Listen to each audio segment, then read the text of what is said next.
ನಾರಾಯಣಂ ನಮಸ್ಕೃತ್ಯ ನರಂ ಚೈವ ನರೋತ್ತಮಂ ದೇವೀಂ ಸರಸ್ವತೀಂ ವ್ಯಾಸಂ ತತೋ ಜಯಮುದೀರಯೇ.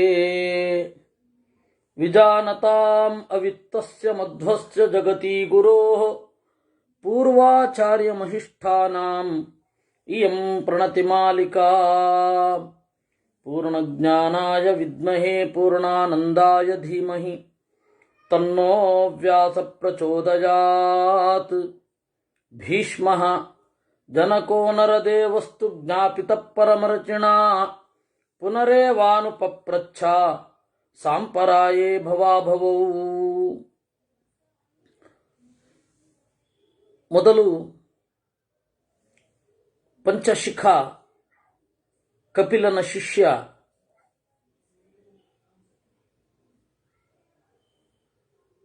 ಕೆಲವು ಮಾತುಗಳನ್ನು ಬಿಡಿಬಿಡಿಯಾಗಿ ಹೇಳಿದ. ಆಗ ಜನದೇವ ಅವನಿಗೆ ಅದರ ಆಂತರ್ಯ ತಿಳಿಯಿತು. ಆದರೂ ಸಾಂಪರಾಯೇ ಮುಕ್ತಿಯ ವಿಚಾರದಲ್ಲಿ ಭವ ಅಭವ, ಎತ್ತರ ಮತ್ತೆ ಅವನತಿ, ಒಳಿತು ಕೆಡಕು ಇವುಗಳೆಲ್ಲದರ ಬಗೆಗೆ ಪುನರೇವ ಅನುಪಪ್ರಚ್ಛ ಮತ್ತೆ ಪ್ರಶ್ನೆ ಮಾಡಿದ. ಅವನಿಗೆ ಅರ್ಥ ಆಯಿತು. ಅದಕ್ಕೆ ಹೇಳಿದರು ಜ್ಞಾಪಿತ. ಅವನು ಕಲಿತದ್ದು ಅವನು ತಿಳಿದದ್ದು ಎಲ್ಲ ಅವನು ನೆನಪಿಗೆ ಬಂತು. ಯಾಕೆಂದರೆ ಆ ಬ್ಯಾಕ್ಗ್ರೌಂಡ್ ಇತ್ತು ಅವನಿಗೆ. ಮುಂದಿನ ಜನಾಂಗಕ್ಕಾಗಿ ಮತ್ತೆ ಕೇಳಿದ. ಏನು? ಜನಕಃ ಭಗವನ್ ಯದಿದಂ ಪ್ರೇತ್ಯ ಸಂಜ್ಞಾ ಭವತಿ ಕಸ್ಯಚಿತ್ ಏವಂ ಸತಿ ಕಿಮಜ್ಞಾನಂ ಜ್ಞಾನಂ ವಾ ಕಿಂಕರಿಷ್ಯತಿ. ಅಲ್ಲ, ಒಬ್ಬ ಸಾಯ್ತಾನೆ, ಸತ್ತ ಮೇಲೆ ಮತ್ತೆ ಇನ್ನೊಂದು ದೇಹದಲ್ಲಿ ಅರಿವನ್ನು ಪಡಿತಾನೆ. ಇನ್ನೊಂದು ದೇಹದಲ್ಲಿ ಅರಿವನ್ನು ಪಡಿತಾನೆ ತಾನೆ. ಈ ಜ್ಞಾನ ಇಲ್ಲಿಗೆ ಕೊನೆಗೊಳ್ಳೋಲ್ಲ. ಬೇರೆ ಶರೀರದಲ್ಲಿ ಇವನ ಅರಿವು ಮುಂದುವರಿಯುತ್ತೆ. ಅರಿವೇ ಇಲ್ಲ ಅಂತ ಆಗೋಲ್ಲ. ಅಂದಮೇಲೆ ಈ ಜನ್ಮದಲ್ಲಿ ಜ್ಞಾನ ಯಾಕೆ ಪಡಿಬೇಕು? ಜ್ಞಾನವನ್ನು ಹೊಂದಲಿಕ್ಕೆ ಕಷ್ಟಪಡಬೇಕು ಯಾಕೆ? ಅಜ್ಞಾನ ಇದ್ರೆ ಬಾಧಕ ಏನು? ಕಾರಣ ಏನು ಅಂದರೆ, ಹೇಗೂ ಸಾಯೋ ತನಕಷ್ಟೇ. ಏನೇ ಜ್ಞಾನ ಇದ್ರೂ ಸಾಯೋ ತನಕಷ್ಟೇ.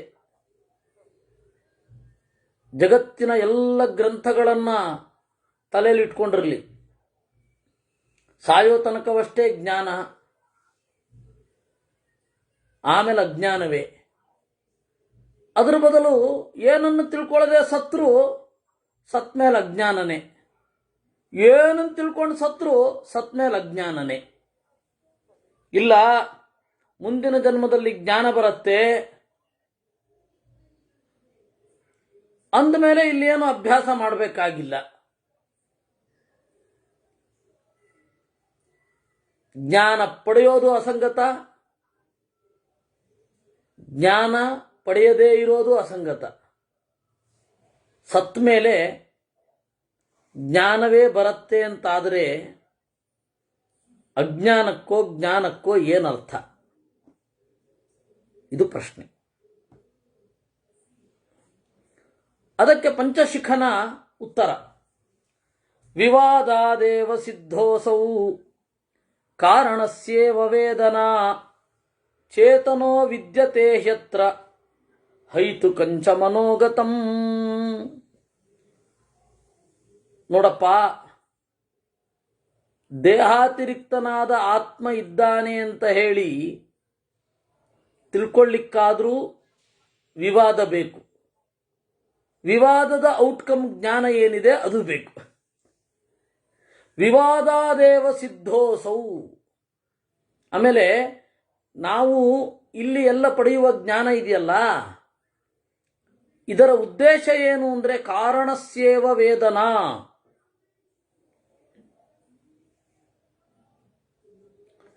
ಕಾರಣದ ತಿಳುವಳಿಕೆಗೆ ಇಡೀ ಜನ್ಮ ಮೀಸಲಿಡೋದು. ನೀನೇನು ಕೇಳಿದೆ ಪ್ರಶ್ನೆ, ಸತ್ಮೇಲೆ ಈ ಜ್ಞಾನ ಇರಲ್ಲ, ಅದರಿಂದಾಗಿ ಸಾಯೋ ತನಕ ಜ್ಞಾನಿ ಆದ್ರೇನು ಅಜ್ಞಾನಿ ಆದ್ರೇನು, ಅವನಿಗೊಂದು ಕಿರೀಟ ಅಷ್ಟೇ, ಜ್ಞಾನಿಯಾಗಿದ್ದಾನೆ ಅಂತ. ಜ್ಞಾನಿಯಾಗಿ ಸತ್ತ ಮೇಲೆ ಈ ಎಲ್ಲ ಗ್ರಂಥಗಳ ಓದು ನಮ್ಮನ್ನೇನು ಹಿಂಬಾಲಿಸೋದಿಲ್ಲ. ಹಿಂಬಾಲಿಸತ್ತಾ? ಹಿಂಬಾಲಿಸೋದಿಲ್ಲ. ಮತ್ತ್ಯಾಕೆ ಜ್ಞಾನವನ್ನು ಪಡಿಬೇಕು? ಜ್ಞಾನ ದುಃಖ ನಾಶಕ ಹೇಗೆ ಅಂತ ಪ್ರಶ್ನೆ. ಇನ್ನು ಅಜ್ಞಾನ ಅನ್ನೋದು ಇರೋದೇ ಇಲ್ಲ, ಯಾವುದರದೋ ಒಂದು ಜ್ಞಾನ ಇರುತ್ತೆ. ವಿಶೇಷದ ಪ್ರಶ್ನೆ ಏನು ಅಂತ ಪ್ರಶ್ನೆ. ಹೀಗೆ ಎರಡು ಪ್ರಶ್ನೆ. ಅದಕ್ಕುತ್ತರ ನೋಡಪ್ಪ, ಫಸ್ಟು ಈ ಜ್ಞಾನ ಕಂಟಿನ್ಯೂ ಆಗತ್ತೋ ಇಲ್ವೋ ಅಂತ ಹೇಳಿ ಒಂದು ತೀರ್ಮಾನ ಆಗಿರಬೇಕು.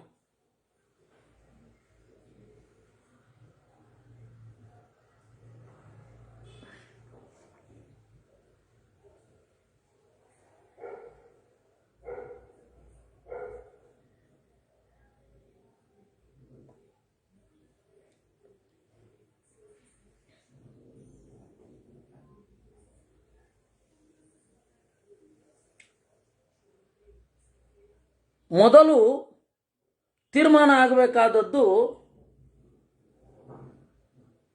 ಜ್ಞಾನ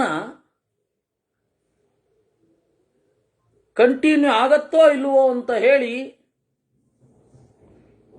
ಪ್ರಶ್ನೆ. ಆ ಪ್ರಶ್ನೆ ಬರಬೇಕು ಅಂತಾದರೆ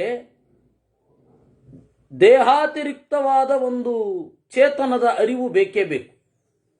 ನಿನ್ನ ಪ್ರಶ್ನೆ ಏನು? ಜ್ಞಾನದ ಪ್ರಯೋಜನ ಏನು? ಜ್ಞಾನವೋ ಅಜ್ಞಾನವೋ ಏನು ಮಾಡುತ್ತೆ? ಜ್ಞಾನ ಬಂದ್ರೆಷ್ಟು ಬಿಟ್ರೆಷ್ಟು, ಇಬ್ಬರದ್ದು ಒಂದೇ ಸ್ಥಿತಿ. ಜ್ಞಾನ ಪಡೆದವನಿಗೆ ಸಾಯೋ ತನಕ ಮಾತ್ರ ಜ್ಞಾನ, ಆಮೇಲೆ ಜ್ಞಾನ ಇಲ್ಲ. ಅಜ್ಞಾನ ಇದ್ರೂ ಸತ್ಮೇಲೆ ಜ್ಞಾನ ಮುಂದುವರಿಯುತ್ತೆ. ಜ್ಞಾನ ಯಾಕೆ ಅಜ್ಞಾನ ಅಂತ ಯಾಕೆ ಹೇಳ್ತೇವೆ ಅಂತ ಅದಕ್ಕೆ ಉತ್ತರ ನೋಡಪ್ಪ, ಸತ್ ಮೇಲೆ ಜ್ಞಾನ ಇದೆಯೋ ಇಲ್ವೋ ಅಂತ ಪ್ರಶ್ನೆ ಮಾಡಬೇಕಾದ್ರೆ ದೇಹಾತಿರಿಕ್ತನಾದ ಆತ್ಮ ಬೇಕು. ದೇಹಾತಿರಿಕ್ತನಾದ ಆತ್ಮನ ಬಗ್ಗೆ ವಿವಾದ ಇದೆ.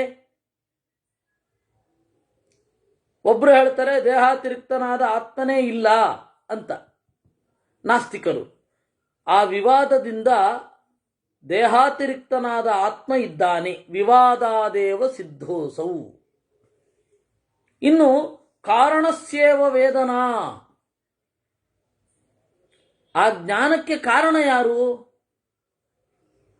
ಜ್ಞಾನವನ್ನು ಪಡೆದುಕೊಳ್ಳಬಲ್ಲೆ ಅನ್ಬೇಕಾದ್ರೆ ಒಬ್ಬ ಆತ್ಮ ಇರಬೇಕು.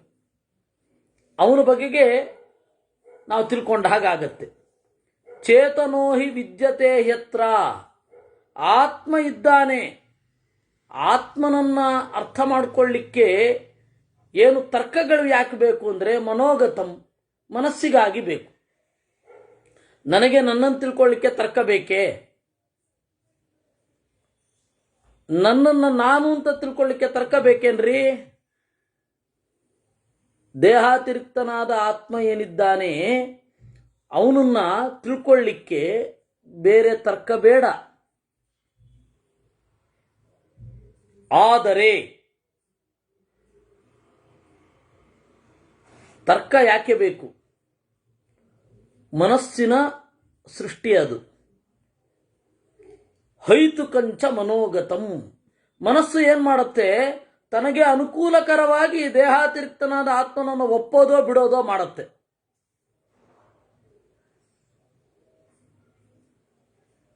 ಇದೇ ಉತ್ತರ. ಜ್ಞಾನ ಬೇಕೋ ಬೇಡವೋ? ನಮಗೆ ಜ್ಞಾನ ಬೇಕು, ಮುಂದಿನ ಸಾಧನೆ ಆಗಬೇಕು ಅಂತಂದಾಗ ಜ್ಞಾನ ಬೇಕಪ್ಪ ಅಂತೇವೆ. ಯಾಕೆಂದ್ರೆ ದೇಹಾತಿರಿಕ್ತನಾದ ಆತ್ಮ ಇದ್ದಾನೆ ಅಷ್ಟೇ ಅಲ್ಲ, ಅವನನ್ನ ತಿಳ್ಕೊಳ್ಳೋದು, ಅವನಿಗೆ ಸುಖವಾಗಿ ಇರುವಂತೆ ನೋಡ್ಕೊಳ್ಳೋದು ನಮ್ಮ ಆದ್ಯತೆ, ನಮ್ಮ ಗುರಿ. ಅವಾಗೇನಾಗತ್ತೆ? ಜ್ಞಾನ ಬೇಕು ಅಂತ ಹೊರಡುತ್ತೇವೆ. ಜ್ಞಾನ ಬೇಕಿಲ್ಲ. ಸತ್ ಮೇಲೆ ದೇಹ ಇರಲ್ಲ, ಜೀವನೂ ಇರಲ್ಲ, ಜ್ಞಾನ ಯಾಕೆ ಬೇಕು ಅಂತನ್ನೋದು ಸೋಮಾರಿತನದಿಂದಲೋ ಅಥವಾ ತತ್ವದ ಮೇಲೆ ದ್ವೇಷದಿಂದಲೋ ಆಗತ್ತೆ. ಈಗ ಹೇಳು, ಜ್ಞಾನ ಯಾಕೆ ಬೇಕು? ಅಜ್ಞಾನ ಇದ್ರೂ ಸಾಕು, ಜ್ಞಾನ ಸಂಪಾದಿಸಿದ್ರೂ ಅಜ್ಞಾನ ಇದ್ದೇ ಇರುತ್ತೆ ಅಂತ ಹೇಳ್ತೀಯ ನೀನು? ಇಲ್ಲ. ಇಲ್ಲಿ ಸಂಪಾದಿಸಿದ ಜ್ಞಾನ ಮುಂದಿನ ಜನ್ಮದಲ್ಲಿ ಬೇರೆನೇ ರೀತಿಯಲ್ಲಿ, ನಮಗೆ ಯೋಗ್ಯವಾದ ರೀತಿಯಲ್ಲಿ ನಮ್ಮನ್ನು ಬೆಳೆಸುತ್ತೆ. ಈ ಜನ್ಮದಲ್ಲಿ ನಾವು ಶಾಸ್ತ್ರವನ್ನು ಓದಿದೆವು, ಇದರ ಸಂಸ್ಕಾರ ಎಲ್ಲಿಗೂ ಹೋಗಲ್ಲ.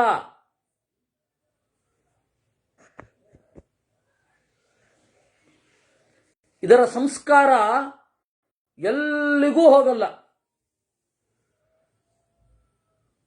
ಮತ್ತೆ ನಮ್ಮನ್ನ ಇದು ಬೇರೆ ರೀತಿಯಲ್ಲಿ ಬೆಳೆಸುತ್ತೆ.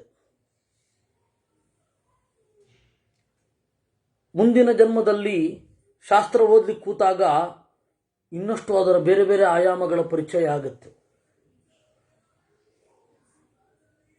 ನೋಡಿದ್ದು ಬೇಗ ಒಲಿಯುತ್ತೆ, ಒಲಿದದ್ದು ಬೇಗ ಮಾಗತ್ತೆ, ಮಾಗಿದ್ದು ಬೇಗ ಫಲ ಕೊಡುತ್ತೆ.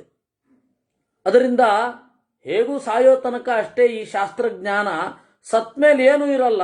ಯಾಕೆ ಓದಬೇಕು ಅಂದರೆ ಜ್ಞಾನ ಮುಂದುವರಿಯುತ್ತೆ. ಕೆಲವರಿಗೆ ನಾವು ನೋಡಿರಬಹುದು, ಒಂದು ಶಾಸ್ತ್ರದಲ್ಲಿ ಬೇಗ ಹೊಳಹು ಉಂಟಾಗುತ್ತೆ. ಯಾಕೆ? ಹಿಂದಣ ಜನ್ಮದ ಸಂಸ್ಕಾರ ಕಾರಣ, ಹಿಂದಿನ ಜನ್ಮದ ಸಂಸ್ಕಾರ ಕಾರಣ. ಅದರಿಂದಾಗಿ ಜ್ಞಾನ ಯಾಕೆ ಬೇಕು? ಹೇಗೂ ಸತ್ ಮೇಲೆ ಏನು ನೆನಪಿರಲ್ಲ. ಯಾರು ಹೇಳಿದ್ದು? ದೇಹ ಹೋದ್ರೇನಂತೆ, ಆತ್ಮ ಇರಲ್ವಾ? ಆಗಮಾದೇವ ಸಿದ್ಧೋಸೌ ಸ್ವತಃ ಸಿದ್ಧ ಇತಿ ಶ್ರುತಿ ವರ್ತತೆ ಪೃಥಗನ್ಯೋನ್ಯಂ ನ ಹ್ಯಪಾಶ್ರಿತ್ಯ ಕರ್ಮಸು. ಆಗಮಾದೇವ ಸಿದ್ಧೋಸೌ, ಈ ಆತ್ಮ ಜ್ಞಾನ ಸ್ವಭಾವನಾದ ಆತ್ಮ ಇದ್ದಾನೆ ಅಂತ ವೇದ ಇದೆ. ವೇದ ಸ್ವತಃ ಸಿದ್ಧ. ಮಾತಿದೆ ಅಂದ್ರೆ ಅದಕ್ಕೊಂದು ಅರ್ಥ ಇದ್ದೇ ಇರುತ್ತೆ. ಈ ಮಾತು ಯಾವ ಅರ್ಥದಲ್ಲಿದೆ ಅನ್ನೋದನ್ನು ನೋಡಬೇಕು.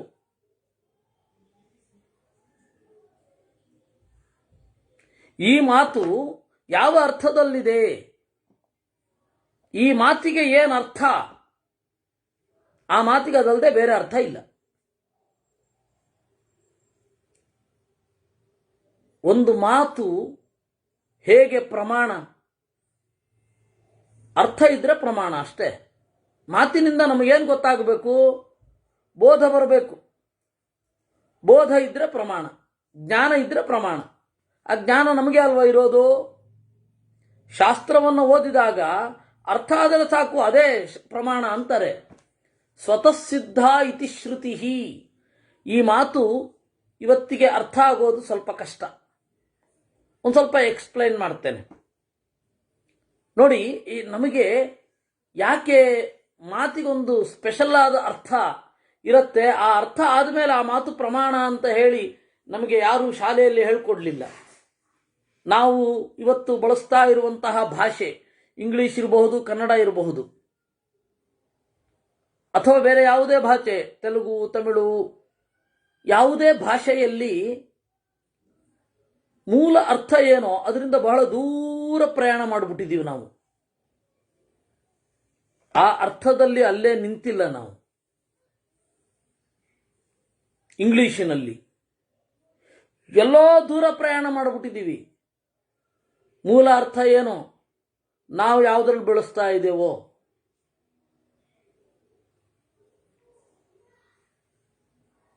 ಯಾಕೆ ಹೀಗಾಯಿತು? ಮಾತಿಗೆ ಒಂದು ಪ್ರಮಾಣ ಇದೆ ಅಂತ ಅವರು ಒಪ್ಪಲ್ಲ. ಮಾತಿಗೆ ಒಂದು ಪ್ರಾಮಾಣ್ಯ ಇದೆ ಅಂತ, ಜ್ಞಾನ ಪ್ರಾಮಾಣ್ಯವನ್ನು ಒಪ್ಪಿಲ್ಲ ಅವರು. ಸ್ವಲ್ಪ ಹೇಳಿದವನು ರೀನೆ ಡೆಕಾರ್ಟೆ ಅಂತ ಹೇಳಿ ಒಬ್ಬ ವಿಜ್ಞಾನಿ, ಅವನು ಸ್ವಲ್ಪ ಹೇಳ್ದ, ಪ್ರತಿಯೊಂದು ಜ್ಞಾನವೂ ಕೂಡ, ಪ್ರತಿಯೊಂದು ವಸ್ತುವೂ ಕೂಡ ತನ್ನ ಅಸ್ತಿತ್ವದಲ್ಲಿ ತಾನೇ ಪ್ರಮಾಣ. ಹಾಗೆ ಮಾತಿಗೆ ಒಂದು ಅರ್ಥ ಇದೆ ಅಂದರೆ ಆ ವಸ್ತು ಇದೆ ಅಂತಾನೆ ಅರ್ಥ. ಮಾತಿಗೆ ಅರ್ಥವೇ ಇಲ್ಲ ಅಂತ ಹೇಳಿದ್ರೆ ಆ ಮಾತೇ ಇರಲ್ಲ. ಒಂದು ಉದಾಹರಣೆ ಹೇಳ್ತೇನೆ. ದೇವರು ಅನ್ನುವ ಶಬ್ದ ಇದೆ ಅಂದರೆ ಆ ಶಬ್ದದಿಂದ ಪ್ರತಿಪಾದ್ಯವಾದ ಯಾವುದೋ ಒಂದು ವಸ್ತು ಇರುತ್ತೆ. ವೇದಾಂತ ನಾಮಧೇಯ ಇದ್ರೆ ರೂಪಧೇಯ ಏನೋ ಒಂದು ಇರುತ್ತೆ. ಇದನ್ನ ನಾವಿವತ್ತು ಇಂಗ್ಲಿಷಲ್ಲಿ ಹೇಳ್ಬಹುದಾದ್ರೆ wherever the name there must be a form ಅಂತ ಹೇಳಬಹುದು. ಎಲ್ಲಿ ಎಲ್ಲಿ ರೂಪ ಇದೆಯೋ ಅಲ್ಲಿ ಅಲ್ಲಿ ಒಂದು ಹೆಸರಿರುತ್ತೆ, ನಾಮ. ಎಲ್ಲಿ ಎಲ್ಲಿ ನಾಮ ಇರುತ್ತೋ ಅಲ್ಲಿ ಅಲ್ಲಿ ಒಂದು ಹೆಸರಿರುತ್ತೆ. ನಾಮ ಮತ್ತೆ ರೂಪ ಎರಡು ಜೊತೆಗಿರುತ್ತೆ, ಎರಡನ್ನು ಬೇರೆ ಮಾಡ್ಲಿಕ್ಕೆ ಆಗಲ್ಲ.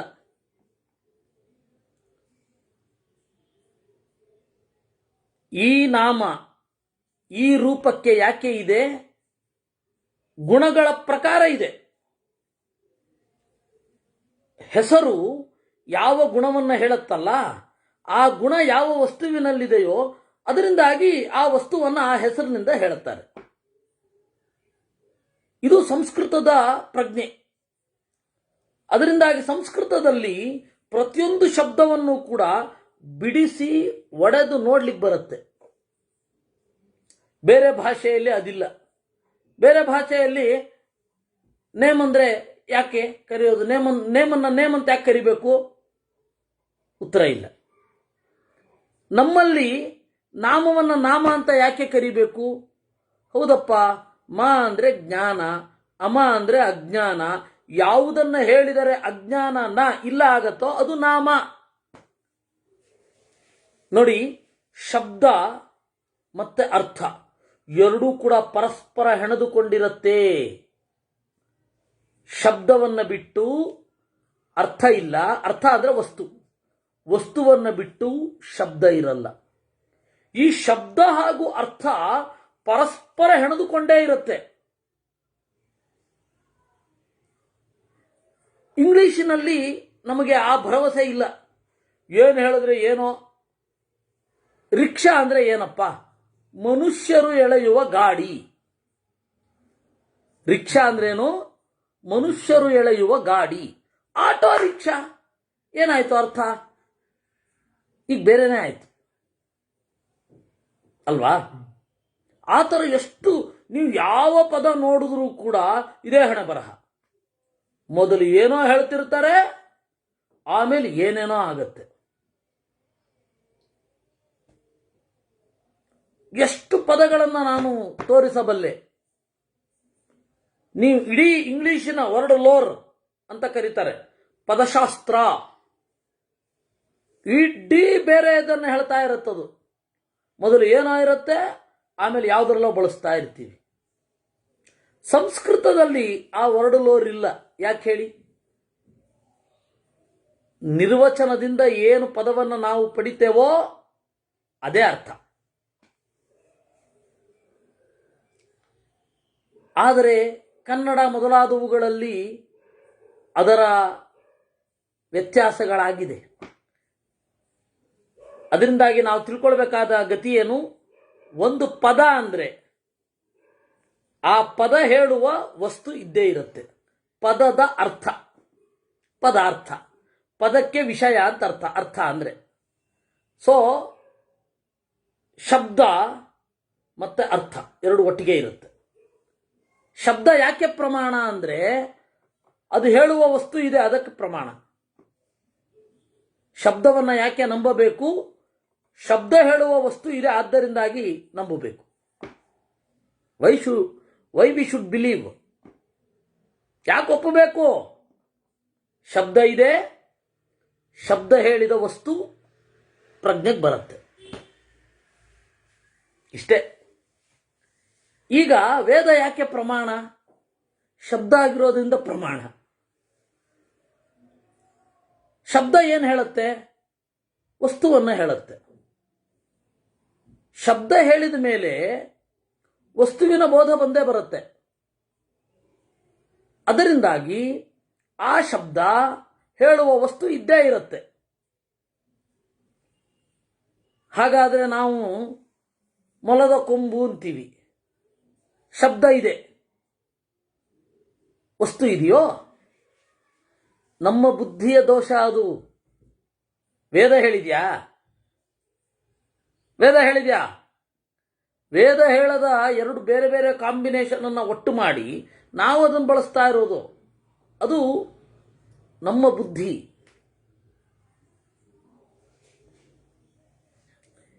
ಆದ್ದರಿಂದ ವೇದ ಏನಿದೆ ಅದು ಸ್ವತಃ ಸಿದ್ಧ. ಅರ್ಥ ಇದೆ ಅಂದರೆ ವೇದ ಪ್ರಮಾಣ. ಈ ಎಲ್ಲ ನಾವಿವತ್ತು ವೇದ ಇದೆ ಅನ್ನೋದಕ್ಕೆ ಬಹಳ ಪ್ರೂಫ್ ಕೇಳ್ತಾ ಇದ್ದೀವಿ. ವೇದ ಹೇಳ್ತಾ ಇರೋದು ಸತ್ಯ ಅಂತ ಯಾಕಾಗಬೇಕು? ಯಾಕಾಗಬೇಕು ವೇದ ಹೇಳೋದು ಸತ್ಯ? ವೇದ ಸುಳ್ಳನ್ನು ಹೇಳಬಹುದಲ್ಲ? ಇದು ನಮ್ಮ ಪ್ರಶ್ನೆ. ವೇದ ಸುಳ್ಳನ್ನು ಹೇಳಬಹುದಲ್ಲ? ವೇದ ಸುಳ್ಳು ಹೇಳೋದಿಲ್ಲ. ಯಾಕೆ ಅಂದರೆ ಶಬ್ದದ ಏನರ್ಥವೋ ಅದೇ ಅರ್ಥ ವೇದಕ್ಕಿದೆ. ನಮ್ಮ ದೌರ್ಬಲ್ಯದಿಂದ, ನಮ್ಮ ದೌಷ್ಟ್ಯದಿಂದ, ದುಷ್ಟತನದಿಂದ ನಾವು ಸುಳ್ಳು ಹೇಳ್ತೇವೆ. ವೇದ ಯಾಕೆ ಹೇಳಬೇಕು?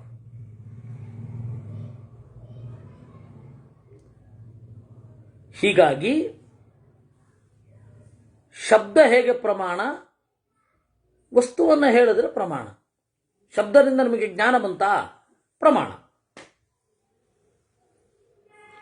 ಆ ವಸ್ತು ಇದೆಯೋ ಇಲ್ವೋ ಅಂತ ತೀರ್ಮಾನ ಆಗಬೇಕು. ಅದನ್ನು ನೀವು ಹೆಂಗೆ ತಿಳ್ಕೋಬೇಕು? ಪರೀಕ್ಷೆ ಮಾಡಿ ತಿಳ್ಕೋಬೇಕು. ಪರೀಕ್ಷೆ ಮಾಡಲಿಕ್ಕೆ ಅದರದ್ದೇ ಆದ ಒಂದು ಮೆಥಡ್ ಇದೆ, ಅದರಲ್ಲಿ ಹೋಗಬೇಕು. ಆವಾಗ ಗೊತ್ತಾಗುತ್ತೆ, ಓ ವೇದ ಹೀಗೆ ಅಂತ. ಹೀಗಾಗಿ ವೇದ ಶಬ್ದವನ್ನು ಹೇಳುತ್ತೆ. ಅಲ್ಲ, ನಮಗೆ ಈ ಶಬ್ದ ಅರ್ಥ ಆಗಲಿಲ್ಲ ಅಂದರೆ ಅದನ್ನ ಮತ್ತೆ ಶಬ್ದದಿಂದಲೇ ತಿಳ್ಕೊಳ್ಬೇಕು. ವೇದಕ್ಕೇನರ್ಥ ಅಂತ ಶಬ್ದದಿಂದಲೇ ತಿಳ್ಕೊಳ್ಬೇಕು. ಶಬ್ದದ ಅರ್ಥ ಏನು ಅಂತ ಶಬ್ದದಿಂದಲೇ ತಿಳ್ಕೊಳ್ಬೇಕೇ ವಿನಃ ಬೇರೆ ಕಡೆಯಿಂದ ಆಗಲ್ಲ. ನಾವು ಮಕ್ಕಳಿಗೆ ಎಕ್ಸ್ಪ್ಲೇನ್ ಮಾಡ್ಬೇಕಾದ್ರೆ ನೋಡಿ, ಅಪ್ಪ ನಿವೇಶನ ಎಂದರೇನು ಅಂತ ಕೇಳ್ತೇವೆ ಮಕ್ಕಳು. ಆಗ ನಾವೇನು ಹೇಳ್ತೇವೆ? ಮನೆ. ನಿವೇಶನ ಅನ್ನೋದಕ್ಕೆ ಮನೆ ಅಂತ ಅರ್ಥ ಅಂತೇವೆ. ಅಪ್ಪ ಸದ್ಮ ಅಂದ್ರೆ ಏನು? ಮನೆ. ನೋಡಿ, ಇಲ್ಲಿ ತೋರಿಸೋದು ತೀರಾ ಚಿಕ್ಕ ಮಕ್ಕಳಿಗೆ. ಸ್ವಲ್ಪ ಬೆಳೆದ ಮೇಲೆ ಶಬ್ದದ ಅರ್ಥವನ್ನು ಶಬ್ದದಿಂದಲೇ ಎಕ್ಸ್ಪ್ಲೈನ್ ಮಾಡೋದು, ಬೇರೆದ್ರಿಂದ ಅಲ್ಲ. ಅಲ್ವಾ? ನೀವು ಏನೇ ತಗೊಳ್ಳಿ, ಶಬ್ದದಿಂದಲೇ ಶಬ್ದವನ್ನು ಎಕ್ಸ್ಪ್ಲೈನ್ ಮಾಡೋದು, ಬೇರೆ ಯಾವುದರಿಂದಲೂ ಎಕ್ಸ್ಪ್ಲೈನ್ ಮಾಡಲಿಕ್ಕೆ ಆಗಲ್ಲ. ಇನ್ನು ಶಬ್ದ ಮತ್ತು ವಸ್ತು ಅಂತ ತೆಗೆದುಕೊಂಡಾಗ ಶಬ್ದ ಉಳಿಯುತ್ತೆ, ದೇಶ ಉಳಿಯಲ್ಲ. ದೇಶ ಅಂತಂದ್ರೆ ಪ್ರದೇಶ ಉಳಿಯತ್ತಾ?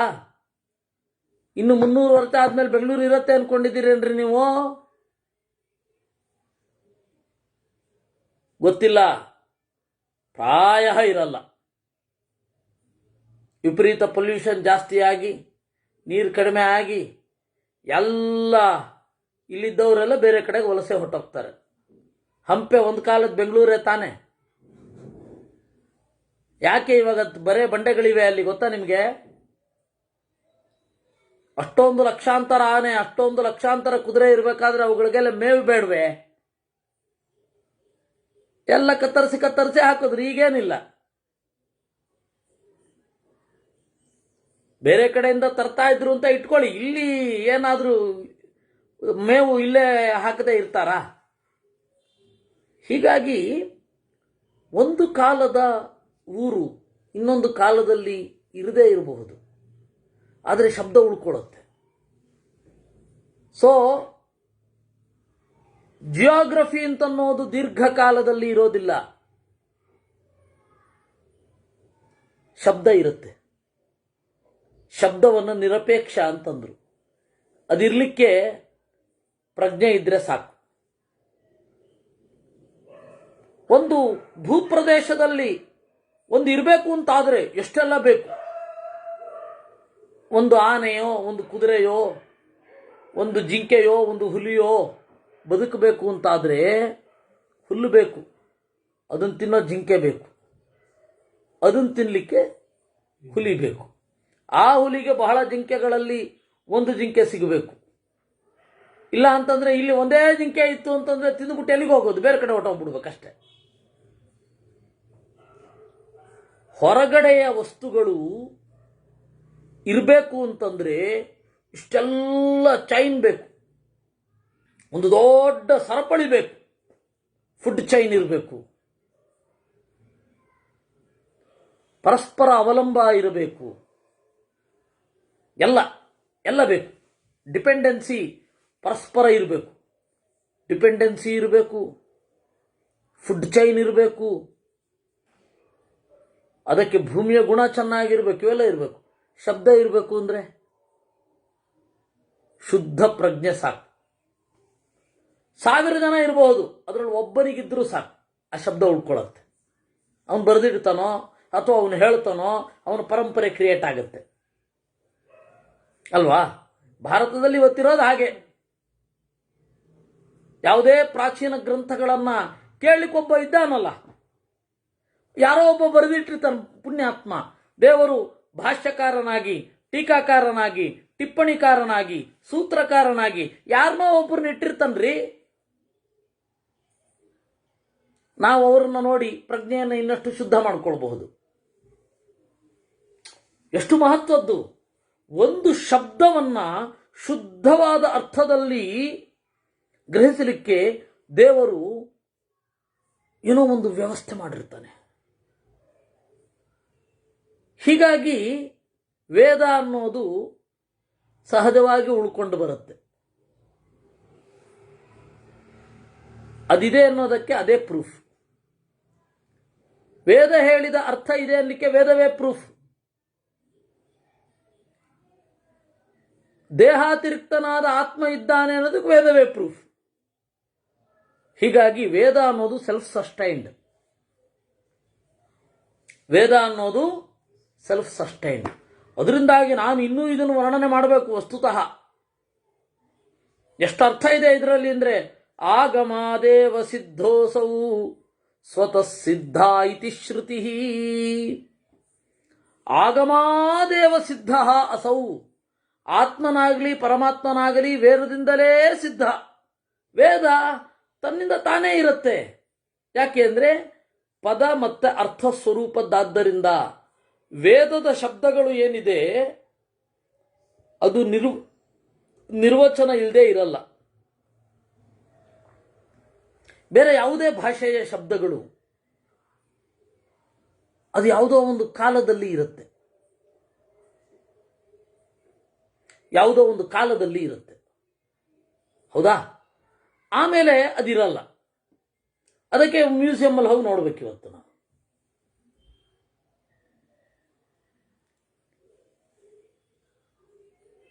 ಟ್ರೈನ್ನಲ್ಲಿ ಅವಾಗ ಮೀಟರ್ ಗೇಜ್ ಇದ್ದಾಗ ಏನು ವಸ್ತುಗಳನ್ನು ಬಳಸ್ತಾ ಇದ್ರು, ಇವತ್ತಿದೆಯಾ ಅದು? ಶಬ್ದವೂ ಇಲ್ಲ ನೋಡಿ.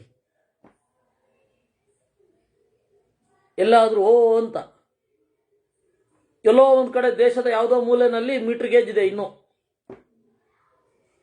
ಅದ್ಯಾವುದು ಅಂತ ಕೇಳಿದ್ರೆ ನಮ್ಮ ವಾಚಕರು ಹೇಳಿ ಯಾರು, ಅದ್ಯಾವುದೋ ಡಾರ್ಜಿಲಿಂಗ್ ಅಲ್ಲ ಎಲ್ಲ ಇದೆ, ಇರಲಿ ಒಟ್ಟದು ಹಳಿ. ಅಲ್ಲಿ ಅದಕ್ಕೆ ಪರ್ಟಿಕ್ಯುಲರ್ ಆದ ಶಬ್ದಗಳಿರ್ತವೆ, ಆಮೇಲೆ ಇರಲ್ಲ. ಎಲ್ಲಿ ನಿತ್ಯವಾದ ವಸ್ತು ಇರುತ್ತೋ ಅಲ್ಲಿ ನಿತ್ಯವಾದ ನಾಮ ಇರುತ್ತೆ. ಹೀಗಾಗಿ ಆಗಮಾದೇವ ಸಿದ್ಧೋಸೌ ಸ್ವತಃ ಸಿದ್ಧ ಇತಿ ಶ್ರುತಿ. ವೇದ ಅನ್ನೋದು ಸ್ವತಃ ಸಿದ್ಧ, ಸೆಲ್ಫ್ ಸಸ್ಟೈನ್ಡ್. ಯಾಕೆ ಸೆಲ್ಫ್ ಸಸ್ಟೈನ್ಡ್? ವೇದ ಪ್ರತಿಪಾದ್ಯವಾದ ವಸ್ತುವು ಸೆಲ್ಫ್ ಸಸ್ಟೈನ್ಡ್. ಆದ್ದರಿಂದ ಆತ್ಮ ಪರಮಾತ್ಮ ಯಾವಾಗಲೂ ಇರ್ತಾರೆ. ಇನ್ನು ಉಳಿದಂತೆ ಎಲ್ಲ ಒಂದು ಟೆಕ್ನಾಲಜಿ ಸ್ಟಾರ್ಮ್ ಬರುತ್ತೆ ಹೋಗುತ್ತೆ, ಅವಾಗ ಆ ಪದಕ್ಕೆ ಏನು ಹೇಳ್ತಾ ಇದ್ರು ಅನ್ನೋದೇ ಮರೆತು ಹೋಗಿರುತ್ತೆ. ಶಬ್ದದ ಒಂದು ಸಾಗರ. ನೀವು ಈ ದೃಷ್ಟಿಯಲ್ಲಿ ಮಧ್ವರ ಶಬ್ದದ ಪ್ರಯೋಗಗಳನ್ನು ನೋಡ್ಬೇಕು, ಇಷ್ಟು ದೊಡ್ಡ ದೃಷ್ಟಿಯಲ್ಲಿ. ನಾವಿನ್ನೂ ಟೀಕೆ ಟಿಪ್ಪಣಿಯಿಂದ ಬಡದಾಡ್ತಾ ಇದ್ದೀವಿ. ಟೀಕೆ ಟೀಕೆ ಟೀಕೆ ಟೀಕೆ ಅಲ್ಲರಿ. ಶಬ್ದಗಳು ಏನಿದೆ, ಆ ಶಬ್ದ ಅದನ್ನ ಆಡುವ ಪರಂಪರೆ ಅದು ಯಾವಾಗಲೂ ಒಂದು ಲೈನಲ್ಲಿ ಇದ್ದೇ ಇರುತ್ತೆ. ಅದರಿಂದಾಗಿಯೂ ಆಗಮಾದೇವ ಸಿದ್ಧೋತ್ಸವ, ಉಪದೇಶಕ ಉಪದೇಶ್ಯ ಇಬ್ಬರೂ ಕೂಡ ಇರ್ತಾರೆ ಅಂತ ವೇದ ಹೇಳಿದೆ. ಎಲ್ಲೋ ಮೂಲೆಯಲ್ಲಿ ಇರ್ತಾರೆ, ನಾವು ಹುಡುಕ್ಬೇಕಷ್ಟೆ.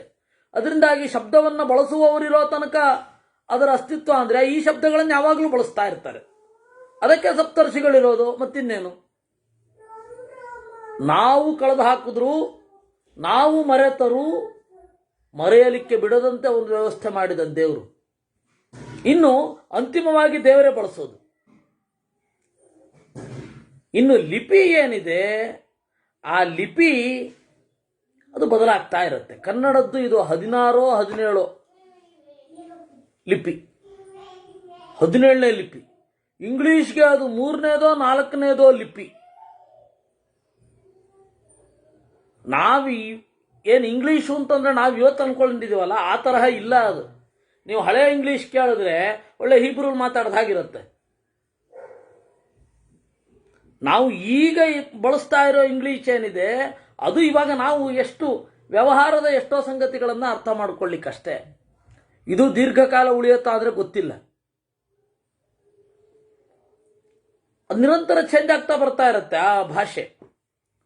ಅದರಿಂದ ಆಗಮಾದೇವ ಸಿದ್ಧೋಸೌ ಸ್ವತಃ ಸಿದ್ಧ ಇತಿ ಶ್ರುತಿ ವರ್ತತೆ ಪೃಥಕ್. ಪೃಥಕ್ ವರ್ತತೆ. ದೇವರ ಪ್ರಜ್ಞೆಯಲ್ಲಿ, ಋಷಿಗಳ ಪ್ರಜ್ಞೆಯಲ್ಲಿ, ದೇವತೆಗಳ ಪ್ರಜ್ಞೆಯಲ್ಲಿ ಪ್ರತ್ಯೇಕವಾಗಿರುತ್ತೆ. ಅನ್ಯೋನ್ಯಂ ನಹ್ಯಪಾಶ್ರಿತ್ಯ ಕರ್ಮಸು, ಕ್ರಿಯೆಗಳನ್ನು ಅವಲಂಬಿಸಿಕೊಂಡು ಅದಿರಲ್ಲ. ನೋಡಿ, ಇವಾಗ ಸೋಮ ಸಿಗೋದೇ ಇಲ್ಲ. ವೇದಕ್ಕೇನರ್ಥ? ಸೋಮವನ್ನು ಬಳಸುವ ವೇದಕ್ಕೇನರ್ಥ? ಸರಸ್ವತಿ ನದಿ ಕಾಣಿಸೋದೇ ಇಲ್ಲ. ಸರಸ್ವತಿಯನ್ನ ಸ್ತೋತ್ರ ಮಾಡುವಂತಹ, ಸರಸ್ವತಿ ನದಿಯನ್ನ ಕೊಂಡಾಡುವಂತಹ ವೇದ ಸೂಕ್ತಗಳಿಗೇನರ್ಥ? ಅದಕ್ಕೆ ಮಧ್ವಾಚಾರ್ಯರು ಅಧ್ಯಾತ್ಮಾರ್ಥ ಬರೆದ್ರು. ಸೋಮ ಅಂದ್ರೆ ಅದು ಬಳ್ಳಿ ಮಾತ್ರ ಅಲ್ಲಪ್ಪ, ಅದರದ ಅರ್ಥ ಬೇರೆ ಇದೆ. ಸೋಮದ ಬಳ್ಳಿ ಇದ್ದಾಗ ಸೋಮವೂ ಅರ್ಥ, ಸೋಮದ ಬಳ್ಳಿಯೇ ಸಿಗದೆ ಹೋದಾಗ ಸೋಮ ಅಂದ್ರೆ ಮನಸ್ಸು ಅಂತ ಅರ್ಥ. ಸೋಮದ ರಸ ಅಂದ್ರೆ ಭಕ್ತಿ ಅಂತ ಅರ್ಥ. ಅದಕ್ಕೆ ವಾಯವಾಯಾಹಿ ದರ್ಶತೆ ಮೇ ಸೋಮ ಅಲಂಕೃತ ಅನ್ನೋಲ್ಲ ಆ ರೀತಿ ಅರ್ಥ ಹೇಳಿದ್ದು. ಹೀಗಾಗಿ ಆಚಾರ್ಯರ ಒಂದು ಸಿದ್ಧಾಂತ ಯಾವ ರೀತಿಯ ಮಾರ್ಗದರ್ಶನ ಮಾಡುತ್ತೆ ನಮಗೆ, ಬ್ರಹ್ಮಸೂತ್ರಕ್ಕೂ ಮಹಾಭಾರತಕ್ಕೂ ಇರುವ ಸಂಬಂಧವನ್ನ ಎಷ್ಟು ಚಂದ ತೋರಿಸುತ್ತೆ. ಬ್ರಹ್ಮಸೂತ್ರದಲ್ಲಿ ಇದನ್ನು ಹೇಳ್ತಾರೆ, ಸಮಾನ ನಾಮರೂಪತ್ವಾಚ್ಚ ಆವೃತ್ತಾವಪ್ಯವಿರೋಧ. ಸಮಾನ ನಾಮರೂಪತ್ವಾಚ್ಚ ಆವೃತ್ತಾವಪ್ಯವಿರೋಧ. ಎರಡೂ ರೀತಿ ಇದರ ವ್ಯಾಖ್ಯಾನವನ್ನ ಮಧ್ವಾಚಾರ್ಯರು ಮಾಡಿದ್ದಾರೆ ಸೂತ್ರ ಭಾಷ್ಯದಲ್ಲಿ. ನೋಡಿ, ವೇದ ದೇವರನ್ನು ಹೇಳುತ್ತೆ, ದೇವತೆಗಳನ್ನ ಹೇಳುತ್ತೆ. ಈ ಇಂದ್ರ ಈಗ ಇರ್ತಾನೆ, ಈ ಇಂದ್ರ ಈಗ ಇರ್ತಾನೆ, ಮುಂದಿನ ಮನ್ವಂತರದಲ್ಲಿರಲ್ಲ. ಆದರೆ ಇಂದ್ರ ಪದವಿಯಲ್ಲಿ ಇರ್ತಾನೆ. ಆದ್ದರಿಂದ ಆ ಮಂತ್ರಕ್ಕೆ ಇಂದ್ರ ಪದವಿಯಲ್ಲಿರುವವ ಅಂತ ಅರ್ಥ, ಇಂದ್ರ ಅಂತ ಅರ್ಥ ಅಲ್ಲ.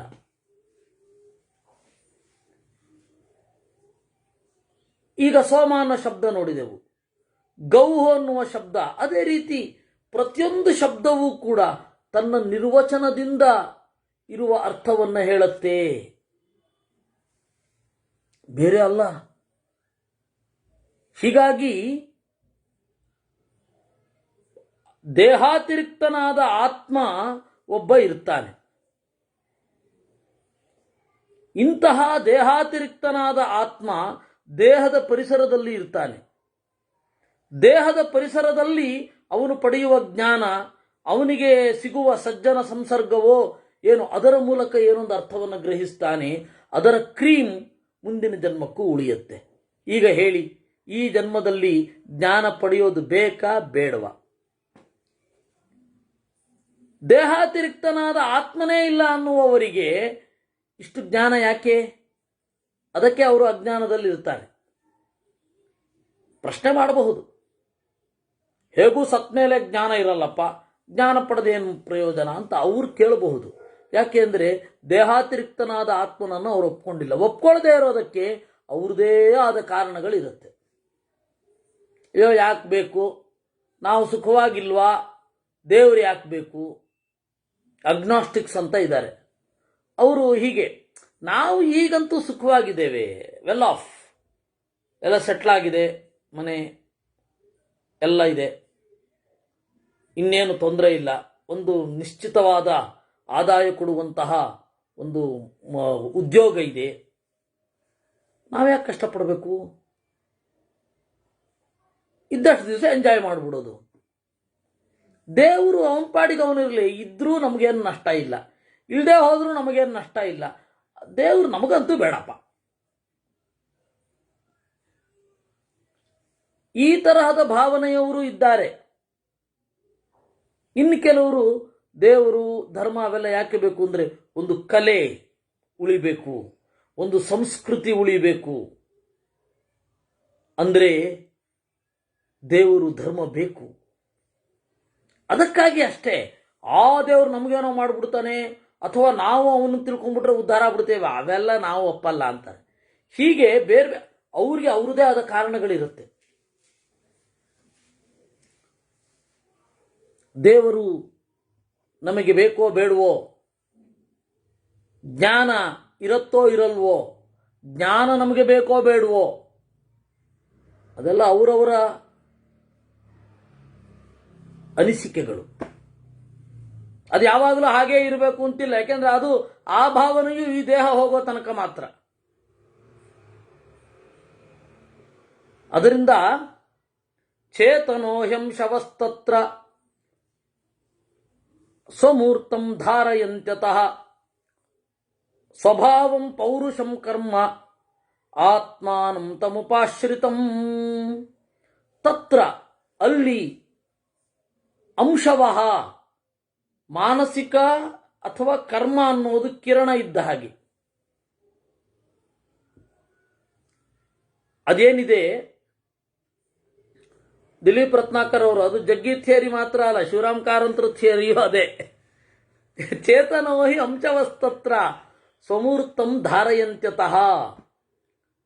ಚೇತನ ಅಂದ್ರೆ ಆತ್ಮ, ಅವನ ಅಭಿವ್ಯಕ್ತಿಗಳು ಏನು, ಕರ್ಮ, ಪ್ರಜ್ಞೆ ಮೊದಲಾದವುಗಳು. ಒಂದು ರೀತಿ ಇವತ್ತು ಕಂಚೀಸ್ವಾಮಿಗಳ ಸ್ಟೇಟ್ಮೆಂಟ್ ಒಂದು ಓದ್ತಾ ಇದ್ದೆ, ಮೊನ್ನೆ AKBMS ಆಯ್ತಲ್ಲ, ಇದರಲ್ಲಿ ಇಲ್ಲಿ ಅರಮನೆ ಮೈದಾನದಲ್ಲಿ ಅವರೊಂದು ಒಳ್ಳೆ ಅಂಶ ಹೇಳಿದ್ದಾರೆ. ನೀವು ಬ್ರಾಹ್ಮಣರು ನಿಮ್ಮ ಮೇಲೆ ಆಗುವ ದಾಳಿಗಳನ್ನ, ಅಂದ್ರೆ ಬೌದ್ಧಿಕವಾದ ದಾಳಿಗಳನ್ನ ಕಡೆಗಣಿಸಿ ಕೂಡದಿರಿ, ಉತ್ತರ ಕೊಡ್ತಾ ಇರಿ. ಫಿಲ್ಮು, ಪತ್ರಿಕೆ ಯಾವುದರಲ್ಲಿಯೇ ಬರಲಿ, ಪ್ರಜ್ಞಾಪೂರ್ವಕವಾಗಿ ಉತ್ತರ ಕೊಡಿ ಅಂತ. ಇವತ್ತು ಸಾಂಪ್ರದಾಯಿಕರು ನಾವು ಅದ್ರ ಕಡೆ ಗಮನವೇ ಹರಿಸ್ತಾ ಇಲ್ಲ. ಯಾಕೆಂದ್ರೆ ನಮಗೆ ನಾವು ಓದಿರೋದ್ರಿಂದಾಗಿ ಇದು ಶ್ರೇಷ್ಠ ಅಂತ. ನಾವು ಓದಿದೀವಲ್ಲ ನಮಗೆ ಶಾಸ್ತ್ರವನ್ನ, ಅದರಿಂದಾಗಿ ಇದು ಒಂದು ರೀತಿ ನಾನು ಓದಿರೋದ್ರಿಂದಾಗಿ ಅಂತ ಬರ್ತಾ ಇದೆ. ನಾನು ಓದಿರೋದ್ರಿಂದಾಗಿ ನನ್ನ ಶಾಸ್ತ್ರ ಶ್ರೇಷ್ಠ, ಅವ್ರಿಗೇನು ಕನ್ವಿನ್ಸ್ ಮಾಡೋದು? ಇನ್ನು ಯಾರು ಆಧುನಿಕರು ಇರ್ತಾರಲ್ಲ ಅವ್ರೇನಂತಾರೆ, ನಾವು ಓದಲ್ಲ ಅದರಿಂದಾಗ ಅದು ಶ್ರೇಷ್ಠ ಅಲ್ಲ ಅಂತ. ಎರಡು ಅಸಂಗತ, ಎರಡು ಮೀಟೆ ಆಗ್ತಾ ಇಲ್ಲ. ಅದರಿಂದಾಗಿ ಅವರು ಒಂದು ರೀತಿ ಹೇಳಿದ್ದು ನೀವು ಇಳಿದು ಉತ್ತರ ಕೊಡಬೇಕು ಅಂತ ಕರೆಕ್ಟು ಅಂತ ಅನ್ನಿಸ್ತು ನನಗೆ. ಇರಲಿ. ಚೇತನೋ ಹಂಶವಸ್ತತ್ರ ಸ್ವಮೂರ್ತಂ ಧಾರಯಂತ್ಯತಃ. ನಾನು ಅದೇ ಹೇಳ್ತಾ ಇದ್ದೆ, ಒಬ್ಬರ ಹತ್ರ ಈ ಜ್ಞಾನಪೀಠ ಪ್ರಶಸ್ತಿ ಯಾರಿಗ್ಯಾರಿಗೆ ಬಂದಿದೆಯಲ್ಲ ಅವ್ರು ಎಲ್ಲರಿಗೂ ಭಾರತದ ತರ್ಕಶಾಸ್ತ್ರದ ವಿಚಾರಧಾರೆಯ ಪರಿಚಯವೇ ಇಲ್ಲ. ಅವ್ರು ಹೇಗೆ ಪ್ರೂವ್ ಮಾಡ್ತಾರೆ, ಯಾವ ರೀತಿ ಹೇಳ್ತಾರೆ, ಪರಿಚಯವೇ ಇಲ್ಲ. ಎಂಥ ಅಜ್ಞಾನ! ಅವರು ಜ್ಞಾನಪೀಠ ಪ್ರಶಸ್ತಿ. ನಾವು ಆಗ ಇರಲಿಲ್ಲ. ಬೇಂದ್ರೆ ಒಂದಿಷ್ಟು ಜನ ಬಿಟ್ರೆ ಇನ್ಯಾರಿಗೂ ಭಾರತೀಯತೆಯ ಬಗ್ಗೆನೂ ಗೌರವ ಇರಲಿಲ್ಲ. ಬೇಂದ್ರೆಗೋ ಮತ್ತೆ ನಮ್ಮ ಇವರು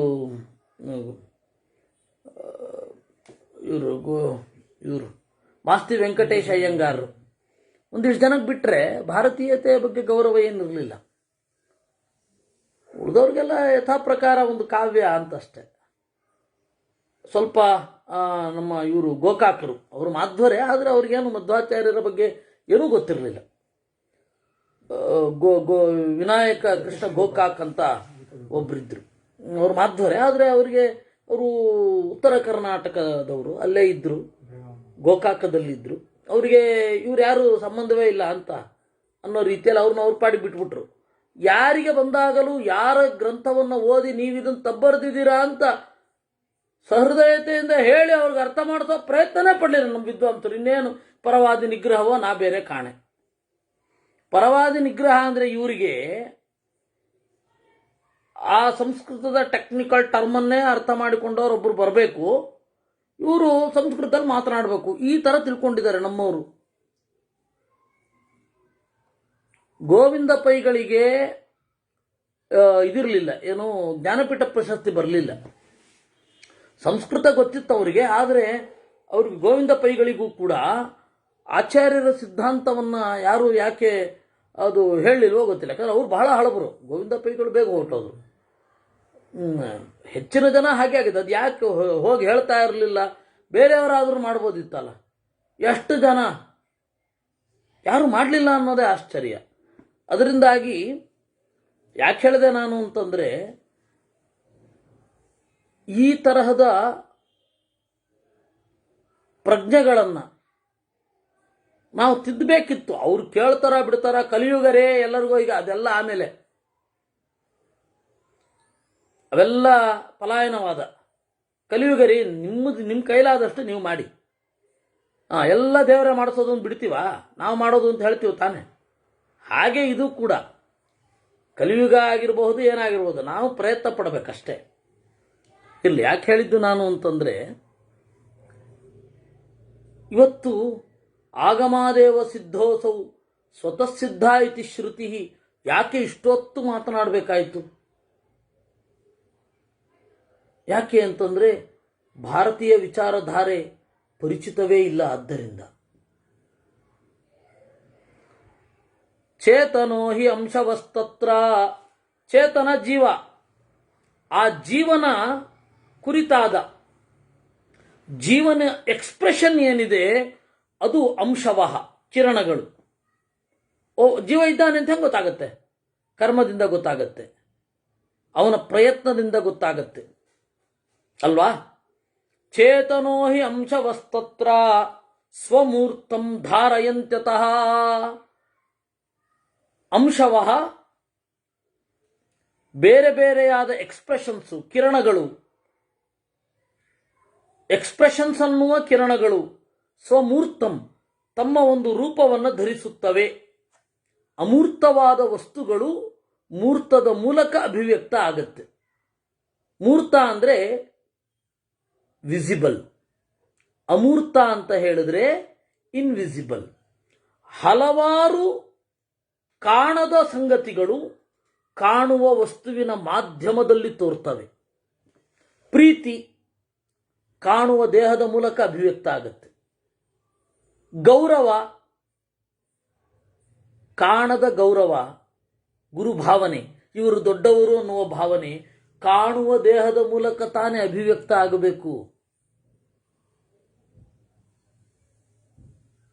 ರೋಷ,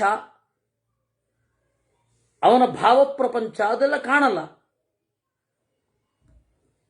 ಕಾಣುವ ದೇಹದ ಮೂಲಕ ಅಭಿವ್ಯಕ್ತ ಆಗಬೇಕು ಅಲ್ವಾ. ಚೇತನಃ ಅಂಶವಸ್ತತ್ರ ಸ್ವಮೂರ್ತಂ ಧಾರಯಂತಿ. ಈ ಕರ್ಮ, ಪೌರುಷ, ಪುರುಷ ಪ್ರಯತ್ನ ಇವೆಲ್ಲವೂ ಕೂಡ ಸ್ವಮೂರ್ತಂ, ತಮ್ಮ ಶರೀರವನ್ನು ಕಾಪಿಟ್ಟುಕೊಳ್ಳುತ್ತವೆ. ಯಾಕೆಂದ್ರೆ ಎಕ್ಸ್ಪ್ರೆಷನ್ಗೆ ಒಂದು ಮಾಧ್ಯಮ ಬೇಕು. ತಮಾಶ್ರಿತ್ಯ ಪ್ರವರ್ತಂತೆ ದೇಹಿನೋ ದೇಹ ಬಂಧನಾ. ಹೀಗಾಗಿ ದೇಹ ಯಾಕೆ ಬೇಕು? ಅಮೂರ್ತವಾದ ವಸ್ತುಗಳಿಗೆ ಒಂದು ಎಕ್ಸ್ಪ್ರೆಷನ್ ಬೇಕು, ಅಭಿವ್ಯಕ್ತಿ ಬೇಕು. ಆ ಅಭಿವ್ಯಕ್ತಿ ಬೇಕು ಅಂತಾದರೆ ಒಂದು ಮೂರ್ತ ಪದಾರ್ಥ ಬೇಕು. ಅದಕ್ಕಾಗಿ ದೇಹಿಗಳು ದೇಹದ ಚೌಕಟ್ಟಿನ ಒಳಗಡೆ ಇದ್ದಾರೆ. ಹಾಗಂತ ಹೇಳಿ ದೇಹ ಎಲ್ಲಿ ತನಕ ಇರುತ್ತೋ ಅಲ್ಲಿ ತನಕ ಮಾತ್ರ ಜೀವರಿರೋದಿಲ್ಲ. ದೇಹ ಕಳೆದ ಮೇಲೂ ಜೀವರಿರ್ತಾರೆ.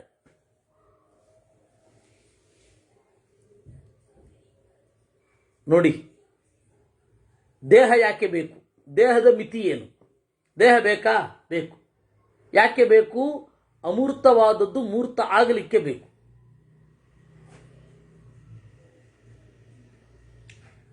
ಈ ದೇಹ ಹೋದ ಕೂಡಲೇ ಆತ್ಮ ಹೋಗ್ಬಿಡ್ತಾನ? ಇಲ್ಲ. ದೇಹ ಅನ್ನೋದು ಮಾಧ್ಯಮವಷ್ಟೇ ವಿನಃ ಜೀವನೇ ಅಲ್ಲ.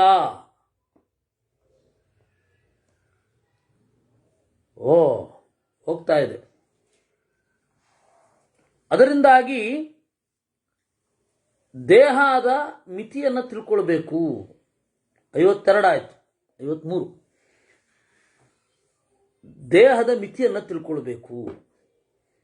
ಇನ್ನು ಈ ದೇಹ ನೋಡಿ, ಮೊದಲು ಶಬ್ದ ಹೇಳಿದ್ರು. ದೇಹಾತಿರಿಕ್ತನಾದ ಆತ್ಮ ಇದ್ದಾನೆ ಅನ್ನೋದಕ್ಕೆ ಶಬ್ದ ಪ್ರೂಫ್. ಶಬ್ದ ಹೇಗೆ ಪ್ರಮಾಣ ಅಂತಂದ್ರು. ಈಗ ದೇಹದ ಮಿತಿಯನ್ನು ಹೇಳಲಿಕ್ಕೆ ಶುರು ಮಾಡಿದ್ದಾರೆ. ಇನ್ನು ಮುಂದುವರಿಯುತ್ತೆ. ನಾಳೆ 6ನೆಯ ಶ್ಲೋಕ ಇಲ್ಲಿ ಇರೋದು. ಹೀಗಾಗಿ ಹೋದ ಅಧ್ಯಾಯದಲ್ಲಿ ಬಿಡಿ ಬಿಡಿಯಾಗಿ, ಈ ಸ್ಕ್ಯಾಟರ್ಡ್ ಅಂತಾರಲ್ಲ, ಬಿಡಿಯಾಗಿ ಹೇಳಿದ್ದು ಇಲ್ಲಿ ಕ್ರಮವಾಗಿ ಹೇಳ್ಕೊಂಡು ಬರ್ತಾ ಇದ್ದಾರೆ. ದೇಹಾತಿರಿಕ್ತನಾದ ಆತ್ಮವನ್ನು ಒಪ್ಪುವ ಅನಿವಾರ್ಯತೆ ಏನು? ಶಬ್ದ ಯಾಕೆ ಪ್ರಮಾಣ? ಆ ಶಬ್ದ ಅನ್ನೋದು ಯಾವ ರೀತಿ ಸಹಾಯ ಮಾಡುತ್ತೆ ಅಂತೆಲ್ಲ ಹೇಳ್ತಾ ಇದ್ದಾರೆ. ಇದನ್ನು ನಾವು ನಾಳೆ ನೋಡೋಣ. ಕೃಷ್ಣಾರ್ಪಣಮಸ್ತು. ಪಂಚಶಿಖನದ್ದು ಹೇಗಿದೆ? ನಾನು ಮೊದಲನೇ ಬಾರಿ ನೋಡಿದಾಗ ಏನಪ್ಪ ಇದೆ, ಇದನ್ನ ಯಾರು ಗಮನಿಸ್ತಾನೆ ಇಲ್ವಲ್ಲ ಅಂತ ಅನಿಸಿತ್ತು. ನಾನು ಹಾಗೆ ಅಂದುಕೊಂಡು ಸುಮಾರು 20 ವರ್ಷ ಆಯಿತು. 2002ರಲ್ಲಿ ನಾನು ಅಂದ್ಕೊಂಡಿದ್ದು. ಇವಾಗ 2025 ಇವತ್ತಿಗೂ ಅದೇ ಇದೆ ಅಂತಂದರೆ ಇದು ಬಹಳ ದುಃಖದ ಸಂಗತಿ. ಇವತ್ತಿಗೂ ಅದೇ ಪರಿಸ್ಥಿತಿ ಇದೆ. ಅಯ್ಯೋ, ಯಾರು ಗಮನಿಸ್ತಾ ಇಲ್ಲಲ್ಲಪ್ಪ ಅಂತ. ಇರಲಿ, ನಮ್ಮ ಕೈಯಲ್ಲಿಲ್ಲ. ಕೃಷ್ಣಾರ್ಪಣಮಸ್ತು.